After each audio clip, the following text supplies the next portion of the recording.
मागील अनेक वर्षांपासून मुंबईतील जे झोपडपट्टी आहे त्यांना या SRAच्या वतीने एक स्वप्न दाखवलं गेलं की तुम्हाला पक्के घरं मिळतील आणि याच्याच अनुषंगाने सातत्याने ही जी लोकं इथे जमा झालेली आहेत ते SRAच्या या CO साहेबांना भेटायला येतात, त्यांना गेटच्या बाहेर उभं केलं जातं। ह्यामुळे ते जेव्हा श्रद्धेय बाळासाहेब आंबेडकरांकडे आले हे सगळे विषय घेऊन जवळजवळ एक 35 सोसायटी आणि 4,500हून अधिक लोक याच्यामध्ये त्रस्त आहेत। ही जेव्हा लोक प्रकाश आंबेडकर साहेबांकडे हे सगळ्या सूचना घेऊन आल्या तेव्हा बाळासाहेब आंबेडकरांनी आम्हाला 13 ऑगस्टला आजच्या दिवशी हा मोर्चा काढण्यास सांगितलेला आहे। खूप नागरिक त्रस्त आहेत, काही लोकांना वर्षानुवर्षापासून भाडं मिळालेलं नाही आहे, काही लोक तर ह्याच्याचे आत्ताशी त्यांनी 1.5 वर्ष ही रोडवर काढलेली आहेत, पण या प्रश्नाने त्यांच्याकडे लक्ष नाही आणि त्यामुळेच आम्ही आज हा मोर्चा काढलेला आहे। प्रशासनाची किंवा SRA प्रशासनाशी ज्यावेळेस या सगळ्या लोकांशी चर्चा होती काय त्यांना उत्तरं मिळतात?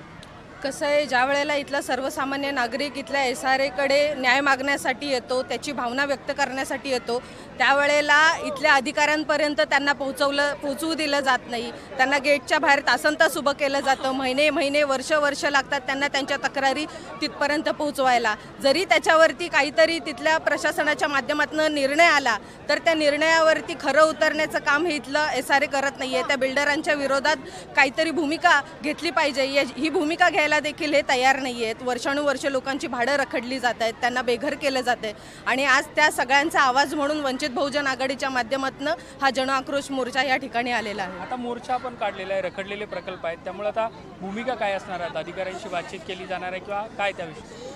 नक्कीच आत्तापर्यंत इथला सर्वसामान्य नागरिक SRAमध्ये येत होता आपल्या भावना व्यक्त करण्यासाठी, पण त्याला तासनतास बाहेर उभं केलं जात होतं। आत्ता आमची अशी भूमिका आहे, आता आम्ही तिथे जायला तयार नाही आहोत। त्यांचा जो CO आहे तो इथे येऊन त्यांनी आमच्या ज्या काही मागण्या आम्ही त्यांच्यासमोर ठेवणार आहोत आणि त्याच्यावरती आम्ही नक्कीच त्यांच्याकडनं त्या मागण्यांवरती काम देखील करून घेणार आहोत। मुंबईतल्या कुठल्या ठिकाणी हे सगळे प्रकल्प रखडलेले आहेत आणि कुठून लोक आले?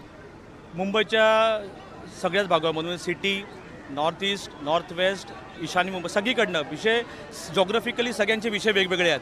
काही सेंट्रल गव्हर्नमेंट स्टेट गव्हर्नमेंटचा वाद आहे, ती लँड कुणाची, काही प्रायव्हेट लँड वर्सेस ह्याचा आहे, तर काही जागेवर अगदी LOA निघालेला आहे, बिल्डरने खड्डा मारला त्याच्यावर 100 कोटी लोन उचलला आणि पळून गेलेला आहे। मग हे काय कारवाई करतात?